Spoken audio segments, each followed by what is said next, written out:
Today's topic is unique features of plant development. Okay, means plant development के दौरान कौन कौन से यूनिक फीचर्स हमको देखने को मिलते हैं, right? So the first feature of plant development is origin of multicellularity. ठीक है, तो in both plants and animals, अगर हम बात करेंगे एनिमल्स की और प्लांट्स की, दोनों को कंपेरेटिव अगर हम देखें तो दोनों के अंदर मल्टी सेलुलर डेवलपमेंट जो है वो इंडिपेंडेंटली देखा जाता है, यानी कि स्वतंत्र रूप से मल्टी सेलुलर डेवलपमेंट प्लांट्स में और एनिमल्स में देखने को मिलता है. The ancestors in both the case are unicellular eukaryotes. अगर हम एंसेस्टर्स की बात करें, इनके पूर्वजों की बात करें जिनसे ये डिराइव्ड हुए हैं, तो दोनों के केस में, प्लांट्स में भी और एनिमल्स में भी, एंसेस्टर्स दोनों के यूनिसेलुलर यूकैरियोट्स पाए गए हैं. जैसे प्लांट्स की बात करें तो यीस्ट, और अगर हम एनिमल्स की बात करें तो उनके अंदर भी एंसेस्टर्स के फॉर्म में जो हमने देखा है वो है हमारे प्रोटोजोन्स, राइट? तो दोनों के अंदर ही यूनिसेलुलर यूकैरियोट्स जो हैं वो इनके एंसेस्टर्स के फॉर्म में देखने को मिले हैं. Yeast in case of plants and protozoans in case of animals. Now, we also should know that in plants, regulation of development is done by Matz-Box gene family. पौधों के अंदर, प्लांट्स की अगर हम बात करते हैं तो इनका जो डेवलपमेंट है, प्लांट का जो डेवलपमेंट है वो कौन सी जीन फैमिली के द्वारा रेगुलेट होता है? मैट्स-बॉक्स जीन फैमिली, ये हमको याद रखना है. वेयर एज अगर हम एनिमल्स की बात करते हैं तो एनिमल्स के अंदर जो जीन डेवलपमेंट रेगुलेट करता है वो है homeobox gene family, right? But because we are concern about the plant development, तो हमें प्लांट्स के अंदर याद रखना है कि in plants the regulation of development is done by MADS box gene family, right? Now the second unique feature of plant development is cell movements. ठीक है, कोशिकाओं का movement. In plants the cell is covered with a cell wall. हमें पता है plants की जो cell होती है, कोशिका होती है, वो सेल वॉल से कवर्ड होती है, आवृत होती है. और ये जो आवरण होता है सेल वॉल का, ये किससे बना हुआ होता है? सेल्यूलोज से बना हुआ होता है. ठीक है, और ये सेल्यूलोज का जो आवरण सेल वॉल के बाहर प्रेजेंट होता है, सेल वॉल के फॉर्म में प्रेजेंट होता है, ये क्या करता है? प्लांट सेल को एक रिजिड स्ट्रक्चर, एक स्टेबल स्ट्रक्चर प्रोवाइड करने का काम करता है. ठीक है, and does not allow the movement of these cells. तो ये इन सेल्स को एक रिजिड स्ट्रक्चर प्रोवाइड करता है और इनको अपनी जगह से मूव नहीं करने देता.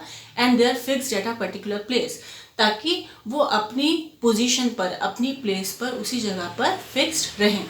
इन plants the cells are made up of 3 types of tissues. पौधों के अंदर अगर हम कोशिकाओं की बात करें तो सेल्स 3 टिश्यूज के बने हुए होते हैं, या सेल्स से मिलकर के 3 टिश्यूज का फॉर्मेशन होता है. एक तो होती है डर्मल टिश्यूज, एक होती है ग्राउंड टिश्यू एंड एक होती है वेस्कुलर टिश्यू. तो 3 types of tissues in plant cells. They are dermal, ground and vascular tissues, right? Cells जो हैं they group together to form these 3 types of tissues in case of plants. Now इनके अंदर एक और चीज जो हमको याद रखनी है वो ये कि एनिमल्स के केस में गैस्ट्रुलेशन देखा जाता है, जबकि इन case of plants gastrulation stage जो होती है वो एब्सेंट होती है या फिर नहीं पाई जाती. The next unique feature of plant development is rigidity of body shape. ठीक है, the plant development is regulated by environment. पौधों का जो डेवलपमेंट होता है उस पर पर्यावरण का या एनवायरनमेंट का बहुत ज़्यादा प्रभाव पड़ता है.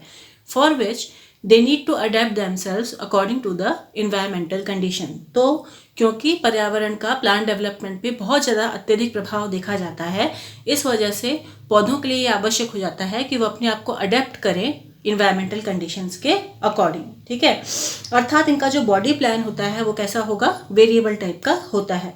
इसके विपरीत अगर हम एनिमल्स की बात करके देखते हैं तो उनके अंदर जो बॉडी प्लान देखा जाता है वो एम्ब्रियो स्टेज में ही डिटरमाइन हो जाता है. ठीक है, और उनका रेगुलेशन जीन्स के द्वारा किया जाता है और इन्वायरमेंट के चेंज होने पर ये मूव कर जाते हैं. ठीक है, वहाँ से इनका मूवमेंट देखने को भी मिलता है, जो कि प्लांट के अंदर पॉसिबल नहीं है. Next is alternation of generation. ठीक है, पीढ़ी रूपांतरण जिसको हम कहते हैं. तो अगर हम टेरेस्ट्रियल प्लांट्स या लैंड प्लांट्स की बात करते हैं, जो ज़मीन पे उगते हैं पौधे, उनके अंदर हमें पता है कि हैप्लॉइड एंड डिप्लॉइड स्टेजेस जो होती हैं वो देखने को मिलती हैं, ठीक है। और क्योंकि इनके अंदर हैप्लॉइड एंड डिप्लॉइड स्टेजेस देखने को मिलती है, इसलिए हम कह सकते हैं कि लैंड प्लांट्स या टेरेस्ट्रियल प्लांट्स जो हैं उनके अंदर पीढ़ी रूपांतरण या ऑल्टरनेशन ऑफ जनरेशन देखा जाता है, जिसके कारण due to which sporophyte and gametophytes का निर्माण होता है उनकी लाइफ साइकिल के दौरान, ठीक है। नेक्स्ट जो फीचर है यूनिक प्लांट डेवलपमेंट का, it is meiosis. Now we know that in plants the spores are formed, पौधों के अंदर बीजाणु या स्पोर्स का निर्माण होता है मियोसिस के द्वारा, ठीक है। That results in the formation of male and female gametophyte, तो जिसकी वजह से मियोसिस की वजह से स्पोर्स का फॉर्मेशन होता है, और ये स्पोर्स जो होते हैं ये मेल और फीमेल गैमेटोफाइट का फॉर्मेशन या निर्माण करते हैं। ये जो गैमेटोफाइट्स हैं आइदर मेल और फीमेल, इनके अंदर देन माइटोसिस होता है, जिसकी वजह से गैमेट्स का फॉर्मेशन इनके अंदर देखने को मिलता है। The next unique feature of plant development is morphogenesis, ठीक है। मॉर्फोजेनेसिस मतलब जेनेसिस मतलब फॉर्मेशन, मॉर्फोलॉजिकल ऑर्गन्स का या स्ट्रक्चरल ऑर्गन्स का formation. In plants the morphogenesis takes place for long time, पौधों के अंदर मॉर्फोजेनेसिस का जो प्रोसेस है वो बहुत लंबा चलता है ड्यूरिंग देयर डेवलपमेंट, उनके डेवलपमेंट के दौरान। हेड एंड फुट फॉर्मेशन जो कि एनिमल्स में जनरली देखने को मिलता है वो पौधों में नहीं होता, ठीक है। And they continue to grow till death, और हमें पता है कि पौधे जो हैं वो जब तक उनकी मृत्यु नहीं हो जाती तब तक कंटिन्यूसली ग्रो करते रहते हैं, जो कि एनिमल्स के केस में पॉसिबल नहीं है, ठीक है। सो क्योंकि वो कंटिन्यू ग्रो करते हैं till death, this requires the presence of meristems, तो इसके लिए आवश्यक है कि उनके अंदर कोई भी विभुजोतक उपस्थित हो, ठीक है। मेरिस्टम्स का प्रेजेंट होना उनके लिए आवश्यक हो जाता है, क्योंकि हमें पता है विभुजोतक कोशिकाएं या मेरिस्टम्स जो होती हैं कंटिन्यूसली डिवाइडिंग सेल्स होती हैं जो कि ग्रोथ को फेवर करती हैं। तो क्योंकि प्लांट्स टिल डेथ ग्रो करते हैं तो this requires the presence of meristems, और मेरिस्टम्स कौन से, जो कि अनडिफरेंशिएटेड सेल्स के बने हुए हों और जिनके अंदर कंटिन्यूस डिवीजन की क्षमता या कैपेसिटी पाई जाए। The next factor is plasticity. In plants, excessive plasticity is found. ठीक है, पौधों के अंदर बहुत ज़्यादा फ्लेक्सिबिलिटी या प्लास्टिसिटी पाई जाती है। That is, if a shoot is eaten by a herbivore animal, अगर किसी भी प्लांट शूट को या स्टेम को किसी हर्बीवोर एनिमल द्वारा खा लिया जाता है तो एक नई शूट का फॉर्मेशन देखने को मिलता है by axillary cells in the meristem. उस मेरिस्टम में प्रेजेंट जो एक्सिलरी सेल्स होती हैं, टर्मिनल सेल्स होती हैं, उनके द्वारा नए शूट का फॉर्मेशन देखने को मिलता है। दैट मीन्स इसका ये मतलब हुआ कि कंप्लीट प्लांट डेवलपमेंट जो है वो पॉसिबल हो सकता है even by a single cell, ठीक है। तो प्लांट्स के अंदर वेजिटेटिव और रिप्रोडक्टिव स्टेजेस जो होती हैं उन पर बहुत ज़्यादा प्रभाव देखने को मिलता है, किसका, इन्वायरमेंटल फैक्टर्स का, ठीक है। लेकिन अगर हम एनिमल्स की बात करें ऑन द कॉन्ट्ररी, तो एनिमल सेल्स एंड टिश्यूज़ के अंदर जो डेवलपमेंट होता है, मतलब सेल्स और टिश्यूज़ का जो फॉर्मेशन होगा वो डेवलपमेंट के अर्ली स्टेजेस में डिटरमाइन हो जाता है, ठीक है। अर्थात इन्वायरमेंटल फैक्टर्स के जो द्वारा जो इन पर प्रभाव है वो ज़्यादा देखने को नहीं मिलता, जो कि प्लांट्स के अंदर देखने को मिलता है। नाउ प्लांट डेवलपमेंट के अंदर कुछ इवेंट्स को हमने इंक्लूड किया है जिनसे होते हुए, जिनसे गुजर करके प्लांट्स का डेवलपमेंट होता है। So there are some events that includes plant development. They are first embryo and seed development, second germination of seed and seedling development, next apical meristem and development, next cell growth and cell division, and next differentiation. तो plant development के अंदर ये 5 events ऐसे हैं जिनको हमने include किया है और जिनको हमें डिटेल में स्टडी करना है। सो the first event in plant development is embryo and seed development, ठीक है। तो हम इसको एक्सप्लेन करेंगे। सबसे पहले हमने एम्ब्रियोजेनेसिस जब पढ़ा था तो उसमें हमने पढ़ा था कि एम्ब्रियोजेनेसिस क्या होता है, ठीक है। तो हमें पता है, पहले पढ़ चुके हैं, that the formation of embryo from a single celled zygote, single celled zygote से एम्ब्रियो का फॉर्मेशन एम्ब्रियोजेनेसिस कहलाता है। नाउ जब हम एम्ब्रियोजेनेसिस पढ़ते हैं तो 4 डेवलपमेंटल प्रोसेस की इसके अंदर स्टडी करते हैं, right. So first is division in zygote. जो एम्ब्रियोजेनेसिस में पहला स्टेप होता है वो होता है जाइगोट का डिवीजन या विभाजन। So at first after the formation of zygote, जैसे ही जाइगोट का निर्माण होता है उसके तुरंत बाद पोलैरिटी डेवलप होती है इसके अंदर due to asymmetric division in zygote. ठीक है, जाइगोट के अंदर एसिमेट्रिक डिवीजन होने की वजह से इसके अंदर जस्ट निर्माण के तुरंत बाद पोलैरिटी डेवलप होती है। ठीक है, हम पहले पढ़ चुके हैं इसको कि एग के कंपैरिजन में जाइगोट जो होता है वो ज़्यादा पोलर कहलाता है, right. So small apical cell and large basal cells are form. तो इसके अंदर जो डिवीजन होंगे उसकी वजह से, एसिमेट्रिक डिवीजन होने की वजह से पोलैरिटी डेवलप होगी, first point. And second, due to division in zygote two cells are formed, small apical cell and large basal cell. Now इन दोनों स्मॉल एपिकल और लार्ज बेसल सेल्स में से एपिकल सेल जो है वो, उसके अंदर हम देखेंगे कि डेंस साइटोप्लाज्म प्रेजेंट होगा, या डेंस साइटोप्लाज्म, सघन साइटोप्लाज्म उसके अंदर देखने को मिलेगा, और जिसके अंदर न्यूक्लियस की साइज भी बहुत ज़्यादा बड़ी देखी जाएगी। जबकि in basal cell the amount of water is more in cytoplasm and cell organelles are less in number।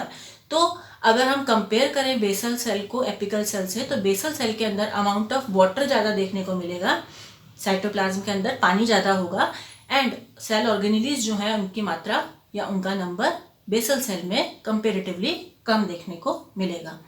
Now biochemical और स्ट्रक्चरल डिफरेंसेस भी देखे जाएंगे बेसल और एपिकल सेल के अंदर। ठीक है, स्ट्रक्चरल डिफरेंस भी होगा और बायोकेमिकल ऑर्गेनाइजेशन भी इनका डिफरेंट होगा, दोनों का।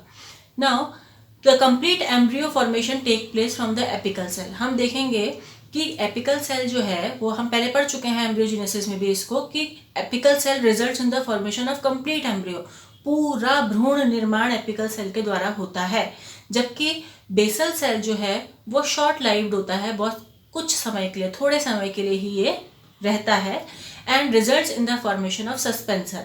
ये एम्ब्रियो फॉर्मेशन में तो पार्टिसिपेट नहीं करता, लेकिन सस्पेंसर के निर्माण में ये पार्टिसिपेट करता है, और रूट टिप का फॉर्मेशन भी ये करता है। ठीक है, now by further vertical and transverse division in two celled pro embryo, ये जो दो सेल्ड प्रो एम्ब्रियो हमको प्राप्त हुआ है, इसके अंदर और ज़्यादा वर्टिकल और ट्रांसवर्स डिवीजन होते हैं, जिनकी वजह से ग्लोबुलर एम्ब्रियो का निर्माण देखा जाता है, जिसके अंदर प्रोमिनेंट सस्पेंसर प्रेजेंट होता है। So this was first event in the seed development, embryo and seed development, that is division in zygote. तो इसमें हमने देखा कि डिवीजन इन जाइगोट की वजह से क्या क्या हमको देखने को मिलेगा। Now the second step, now in the second step of embryo and seed development, जो सेकेंड इवेंट या सेकेंड स्टेज जो है वो है globular stage of embryo, right. इसे ग्लोबुलर स्टेज कहते हैं एम्ब्रियो की। In this stage the embryo looks like a spherical ball of cells. कोशिकाओं की एक स्फेरिकल गोल बॉल, राउंडेड बॉल के जैसा एम्ब्रियो नजर आता है इस स्टेज में, ग्लोबुलर स्टेज में। In globular stage all the embryonal parts except suspensor undergoes division. ठीक है, इस स्टेज में क्या होगा, जितने भी एम्ब्रियो के पार्ट्स हैं, जितने भी एम्ब्रियोनल पार्ट्स या एम्ब्रियो के भाग हैं, सस्पेंसर को छोड़ करके सबके अंदर डिवीजन होता है एक फिक्स्ड डायरेक्शन में, जिसकी वजह से एक हार्ट शेप्ड एम्ब्रियो का निर्माण होता है, राइट। सो ग्लोबुलर स्टेज के बाद जो नेक्स्ट स्टेज आती है, या नेक्स्ट जो एम्ब्रियो का फॉर्मेशन होगा वो होगा heart shaped embryo, right. In heart shaped embryo the cotyledons and earlier stages of roots and shoots can be easily recognized. तो जब एम्ब्रियो हार्ट शेप अटेन कर लेता है, तो हार्ट शेप एम्ब्रियो के अंदर कॉटिलेडन्स और रूट और शूट की जो अर्ली स्टेजेस हैं उनको हम इजीली इसके अंदर आइडेंटिफाई कर सकते हैं। ठीक है, तो सबसे पहले एम्ब्रियो जो है जाइगोट के डिवीजन के बाद में ग्लोबुलर स्टेज आएगी। ग्लोबुलर स्टेज के अंदर एम्ब्रियो जो है हमारा वो स्फेरिकल बॉल की तरह हमको नजर आएगा, कोशिकाओं की स्फेरिकल बॉल जैसा दिखेगा। ग्लोबुलर स्टेज में एम्ब्रियो के सभी भाग, सस्पेंसर को छोड़ करके सभी भाग जो हैं वो डिविजन्स परफॉर्म करेंगे एक फिक्स्ड डायरेक्शन में, जिसकी वजह से हार्ट शेप्ड एम्ब्रियो का फॉर्मेशन होगा। हार्ट शेप एम्ब्रियो के अंदर कॉटिलेडन्स और रूट और शूट की जो अर्ली स्टेजेस हैं उनको आइडेंटिफाई कर पाना या उनको रिकॉग्नाइज कर पाना पॉसिबल इजीली होगा। नेक्स्ट जो थर्ड है हमारा event of embryo and seed development after heart shape embryo, it is distinctive phase of cell division. ठीक है, अब हार्ट शेप एम्ब्रियो जो है उसके अंदर हिस्टोजेनेसिस की क्रिया होती है। ठीक है, और वो भी एक फिक्स्ड पैटर्न में होती है, जिसकी वजह से टिश्यू डिफरेंशिएशन देखने को मिलता है। ठीक है, हेंस इन दिस स्टेज क्या होगा, रूट, स्टेम्स, कॉटिलेडन्स जो है वो एक डेफिनेट शेप अटेन कर लेंगे। पहले हमने देखा था हार्ट शेप एम्ब्रियो के अंदर उनके अर्ली स्टेजेस देखने को मिली थी। ठीक है, कॉटिलेडन्स के फॉर्मेशन की और रूट और शूट के फॉर्मेशन की अर्ली स्टेजेस हमको देखने को मिली थी। लेकिन हार्ट शेप एम्ब्रियो जो है डिस्टिंक्टिव फेज सेल डिवीजन के अंदर ये जो हार्ट शेप एम्ब्रियो है वो हिस्टोजेनेसिस शो करेगा, जिसके अंदर हमको फॉर्मेशन ऑफ ऑर्गन्स नजर आएंगे। तो इसके अंदर क्या होगा, हिस्टोजेनेसिस होने की वजह से एक फिक्स्ड पैटर्न में हिस्टोजेनेसिस होगा, जिसके कारण टिश्यू डिफरेंशिएशन देखा जाएगा। तो बिकॉज ऑफ टिश्यू डिफरेंशिएशन हमें इस स्टेज में रूट, स्टेम्स, कॉटिलेडन्स जो है वो एक डेफिनेट शेप जैसे उनकी होती है उसमें देखने को मिलेंगे। And hence in this stage mature embryo जो हमको नजर आएगा, परिपक्व भ्रूण जो हमको नजर आएगा, वो मैच्योर प्लांट का एक मिनिएचर यानी कि शॉर्ट फॉर्म के फॉर्म में हमको दिखेगा। ठीक है, छोटा मैच्योर प्लांट के रूप में हमको वो नजर आएगा। Now the last event is apical meristem. ठीक है, जो फोर्थ स्टेज है वो है apical meristem. In the last stage of seed development, seed development की ये लास्ट स्टेज है और इसके अंदर RAM और SAM यानी कि root apical meristem and shoot apical meristem जो हैं वो डोरमेंट स्टेज में चल जाते हैं फॉर फर्दर डिविजन्स। ठीक है, सीड डेवलपमेंट की लास्ट स्टेज में root and shoot apical meristems जो फॉर्म होंगे वो फर्दर डिविजन्स के लिए डोरमेंट स्टेज में चले जाएंगे। नाउ रूट एपिकल और शूट एपिकल मेरिस्टम क्या है, they are the mass of undifferentiated cells. ठीक है, अनडिफरेंशिएटेड कोशिकाओं का गुच्छा कहलाता है root and shoot apical meristem. Now अभी तो ये डोरमेंट स्टेज में चले गए क्योंकि इनको फर्दर डिविजन्स आगे जाकर करना है। आगे चलकर root apical meristem and shoot apical meristem complete plant का फॉर्मेशन करते हैं। ओव्यूल में प्रेजेंट फूड जो होगा वो सीड फॉर्मेशन के दौरान स्टोर हो जाता है। ठीक है, और सेल्स में वाटर की कंटेंट या वाटर का अमाउंट कम हो जाता है। सेल डिवीजन और सेल डिफरेंशिएशन यहाँ पर आकर के रुक जाता है। ठीक है, तो ये 4 स्टेजेस हैं, जिनके 4 इवेंट्स मान लीजिए जिनके अंदर हमने एम्ब्रियो एंड सीड डेवलपमेंट की स्टडी को किया है।